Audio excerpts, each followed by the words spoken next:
Aujourd'hui, Twingo RS, Cup. Je suis malade, il fait froid. On est en décembre, c'est les fêtes et ça me casse les couilles. Mais elle est bien, donc ça va le faire.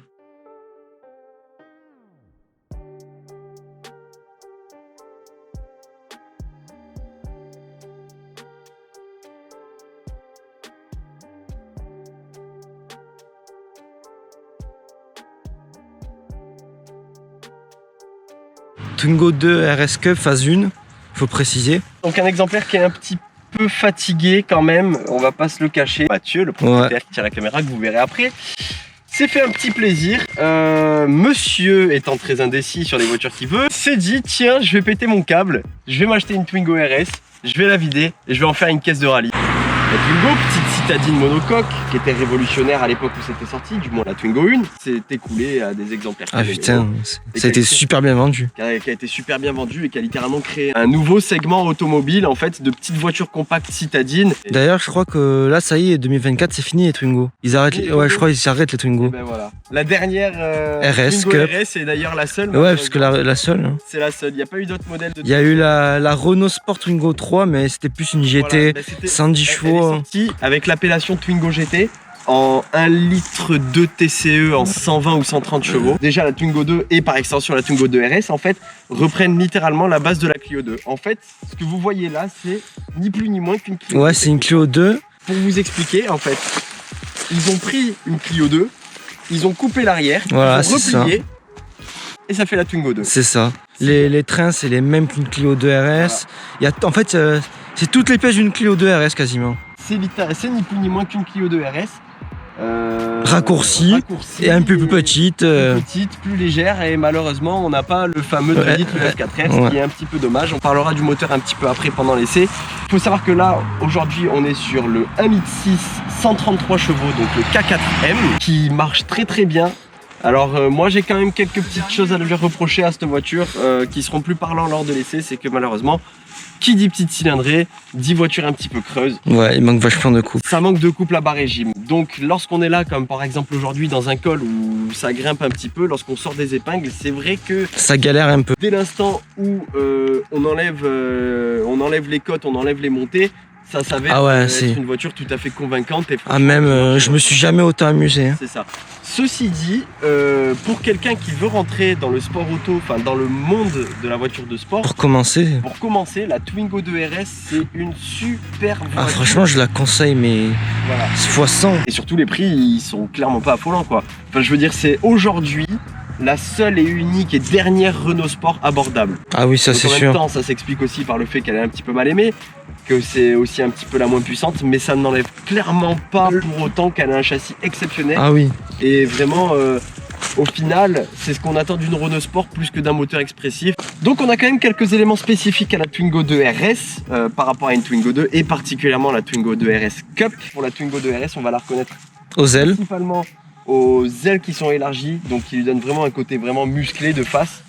On va avoir les bas de caisse, le petit béquet mais qui n'est pas spécifique à la RS, mais de ce coloris là, il est spécifique à la Cup il me semble. On a également les jantes Cup. Ça c'est les jantes Cup. En 17, la sortie d'échappement spécifique au Twingo RS, qui est dans un état lamentable. Et on va retrouver évidemment sur la face avant, donc avec les rétros évidemment avec la couleur qui rappelle les jantes ainsi que le spoiler. Et sur la face avant on va retrouver un bouclier spécifique avec du coup ces deux espèces de prises d'air. Non, c'est complètement bouché. Elle est de quelle année celle-là 2009 je crois. 2009. Si je me rappelle bien, 2009. Ouais. C'est si récent que ça? Récent, on va pas dire ça, mais... Ouais. Pour moi, elle a 25 ans, elle ressemble à rien. On est sur un poids à vide de 1,50 tonne d'origine, ce qui en fait du coup une voiture très très intéressante à la conduite. Un jeune permis qui a envie de se faire assurer une voiture un petit peu puissante, un petit peu sympa, un petit peu sport, ça marche à 200%. Ah oui. Par contre, je comprends qu'on peut ne pas aimer l'aspect Twingo Sport. Ouais. C'est un peu renié. Tu roules en quoi? Tu roules en Twingo Sport, tu vois. Mathieu qui lui vient du monde du diesel, de la prépa diesel et qui aujourd'hui se retrouve donc en Twingo 2 RS. Je me suis jamais autant amusé, vous verrez dans l'essai après. En fait, mais je me suis jamais autant régalé. Et finalement, c'est peut-être ça le plus important, c'est peut-être de s'amuser au volant de la voiture en fait, peu importe les chevaux. L'intérieur Twingo 2. Donc pareil, voilà, évidemment, il y a plus de moquette, il n'y a plus rien. Il n'y a plus rien. Évidemment, à l'intérieur, ce qu'on va retrouver de spécifique, c'est du plastique. C'est du plastique. Ce qu'on va retrouver de spécifique, évidemment, le contour. Je crois que les Twingo 2 d'origine n'en ont pas. Il y a certains qui ont l'option, je crois, si je dis pas de bêtises, mais je suis pas sûr, mais c'est une option en tout cas. Voilà. Mais sur les RS, c'est d'origine. Gradué à 8000 tours, et malheureusement, ça ne prend que 7000, et c'est justement là l'une des reproches que moi, personnellement, j'ai à lui faire. On a une petite caisse d'1 tonne environ, et on a un moteur qui prend que 7000 tours pour un moteur Atmo. Moi personnellement j'aurais préféré typiquement une boîte peut-être un petit peu plus courte avec un moteur qui prend plus de tours, qui se rapproche peut-être des 7.5 voire 8000, un peu à la manière des Honda. Ça aurait été vachement plus expressif, vachement plus enivrant à la conduite. C'est peut-être la seule reproche que j'ai à lui faire. Donc après dans les éléments aussi spécifiques, on va avoir le pédalier alu qui est putain de moche. Il ressemble à rien ce pédalier, c'est affolant, j'avais pas vu. Mais il est spécifique. Les ceintures, évidemment les ceintures rouges. Les sièges. Et les sièges. Les Renault Sport, en fait, c'est quand même une marque où on peut le dire, c'est des voitures qui sortent, elles sont abouties. C'est-à-dire que même si vous la prenez d'origine, vous allez être compétitif, vous allez être performant, vous allez avoir des sensations. C'est pas systématiquement nécessaire en fait de préparer ces voitures-là. Quand on voit la cote des Mégane RS, honnêtement, les touchez pas. Laissez-les d'origine les Mégane RS, franchement, vous allez juste perdre de l'argent. Il n'y a pas d'arceau, mais on fait comme si, donc on met des ceintures. Petit tips comme ça pour les gens. Vider une voiture, c'est pas interdit. C'est interdit seulement si vous enlevez les ceintures. Donc videz vos voitures, mais gardez les ceintures, ce sera légal. Et c'est vrai ce que je dis. Et ça passe je crois que les sièges, faut les remettre, mais je suis pas sûr, faut vérifier. Non. Mais si tu fais passer le contrôle technique sans les sièges, ils te mettent juste, je crois, absence des sièges, non conformité. Ouais, je crois que tu as raison. Ouais. Mais c'est pas contre-visite pour autant. On va rouler ? Ouais. Allez. On peut pas faire un essai sans vous faire écouter le bruit de l'échappement, tout simplement. Allez.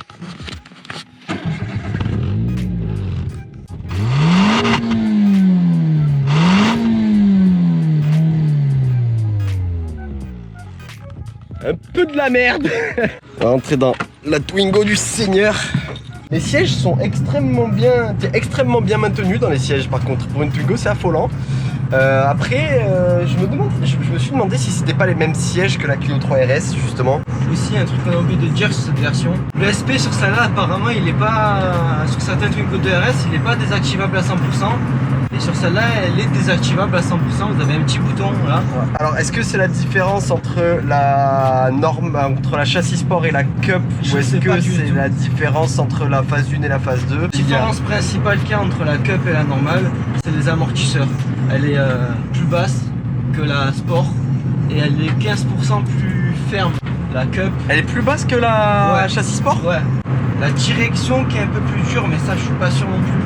Après, est-ce que tu n'as pas justement un peu comme justement la Clio 3 RS, une démultiplication différente pour la crémaillère entre la châssis Sport et la châssis Cup? Peut-être, je sais pas du tout, mais je trouve que la direction elle est incroyable. Pour une Twingo 2 RS, elle est ferme, vraiment, la voiture elle va là où on lui demande d'aller.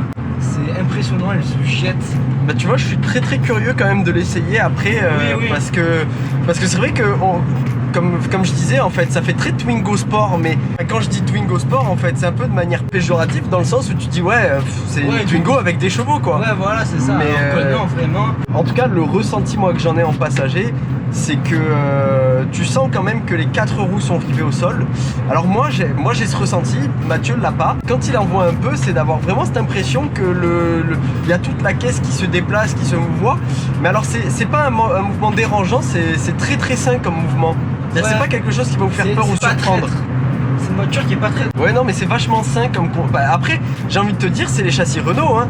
Oui, tu regardes même les Twingo 1 pour leur époque et même encore aujourd'hui la tenue de route elle est franchement correcte hein. Alors je trouve quand même qu'on a cet esprit qui est vachement polyvalent sur la Twingo 2 RS. C'est-à-dire que c'est une voiture de sport. Mais tu peux clairement roulable tous les jours. Mais tu peux la rouler tous les jours sans te casser le dos, sans te casser le cul. Quand même la Cup elle est raide, oui. Niveau dos, la Cup, franchement, si vous voulez une voiture tous les jours, je vous déconseille. Ouais, c'est vrai qu'elle tape un peu. Enfin, en tout cas, pour les citadins qui veulent vraiment une voiture compacte, économique, parce qu'on l'a pas dit, mais ça consomme pas tellement, quoi. Qui est ultra polyvalente, qui vous emmène où vous voulez, qui est fiable, c'est-à-dire que ça bouffe pas d'essence, ça bouffe pas d'huile, ça bouffe pas d'eau. C'est-à-dire cassé. Le mec qui me dit j'ai pété ma Twingo 2, je me demande si le mec il m'étonne pas, tu vois. Non mais c'est vrai. Voilà, c'est mauvais entretien, mais ça c'est comme toutes les voitures. Là c'est très dur, mais là une fois terre et tout. En fait, c'est très marrant parce que non, ça passe vraiment fort là. Ça bouge pas. Alors c'est pour revenir à ce qu'on disait là du train arrière qui part, mais en fait tant que tu soudes, tant que t'as le pied plaqué sur le sol, en fait ça bouge pas. Ça bouge pas. En fait, vraiment tu as le train arrière, tu as tout le poids sur le train arrière, l'équilibre des masses il se fait très bien, si bien que tu as vraiment pas l'impression qu'il a envie de décrocher, quoi. Et là pour de l'origine, c'est impressionnant. Mais ouais, mais c'est impressionnant oui et non, parce que finalement c'est ce que t'attends d'une Renault Sport. Ouais, c'est vrai. Je m'attendais à être un petit peu déçu.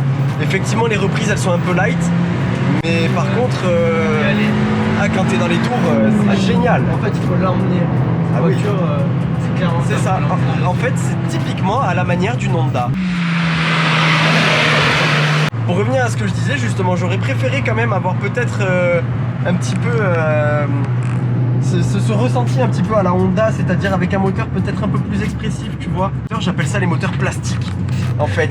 Ouais, mais je te jure que c'est vrai. En fait, c'est des moteurs au bruit, c'est pas des bruits qui sont rageux, c'est pas des bruits où t'as envie qu'ils t'emmènent, en fait. Ouais. Le bruit, moi je préfère clairement à puissance et moteur équivalent, je préfère clairement le bruit d'une Honda. Alors après, il n'y a pas de ligne sur celle-ci. Ouais, il n'y a rien.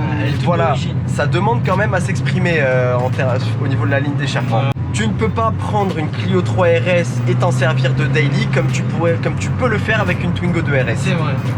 Donc ils savaient pertinemment que la Twingo RS en fait ne s'adressait pas au même public que les autres RS. Mais pour autant, ça les a pas empêchés de faire une voiture qui est vraiment très polyvalente, très constructive, incisive et avec des qualités qui franchement... Les seuls reproches que je lui fais depuis que je l'ai, c'est vraiment le manque de couple. C'est vraiment un des seuls reproches principaux, on va dire. Et sinon, pour l'instant, j'en ai pas vraiment trouvé d'autres. Voilà, par le plastique, mais est-ce que au final, c'est ce qu'on attend t'achètes pas, voilà, Twingo 2 RS? Mais même pas. C'est ce qu'on attend. C'est ça en fait. T'achètes pas ces voitures parce qu'elles sont bien finies. Voilà. T'achètes ces voitures parce que c'est radical, parce que c'est une voiture de sport et voilà. Déjà, on est très bien maintenu, on est très bien assis. C'est ce qu'on attend d'une voiture de sport en fait. Et tu vois, c'est typiquement ce que je reproche à la Celica, c'est qu'on a des sièges qui sont super bien dessinés, mais alors qu'est-ce qui tiennent rien du tout. Ouais. Une des reproches, c'est vraiment la boîte de vitesse en fait.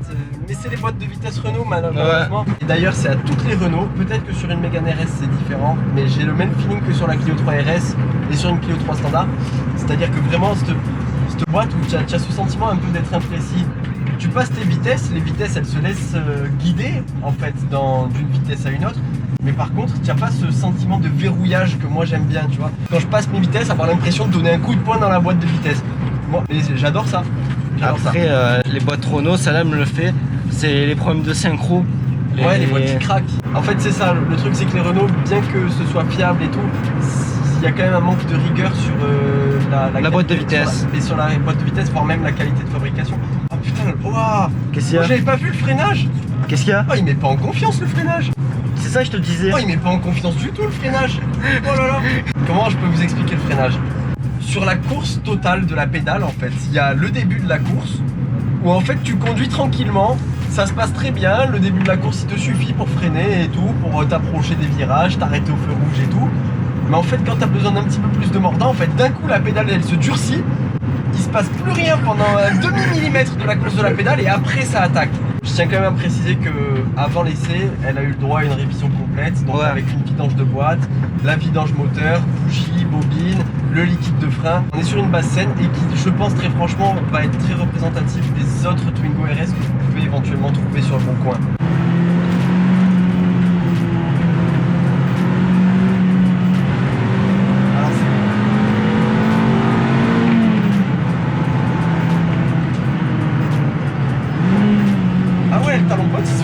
T'as vu? Oh bah évidemment on est dévié, donc on a oublié de charger les batteries de la GoPro. Contrairement typiquement à la Toyota, j'ai pas ce sentiment du tout de quand j'appuie ça part en fait. Là vous appuyez, vous avez quand même un petit temps de latence avant de vraiment avoir de la réponse moteur. Par contre là on est dans les tours là, sur un petit enchaînement de virages. Vous avez vu comme c'est plaisant. Ah ouais, c'est super plaisant.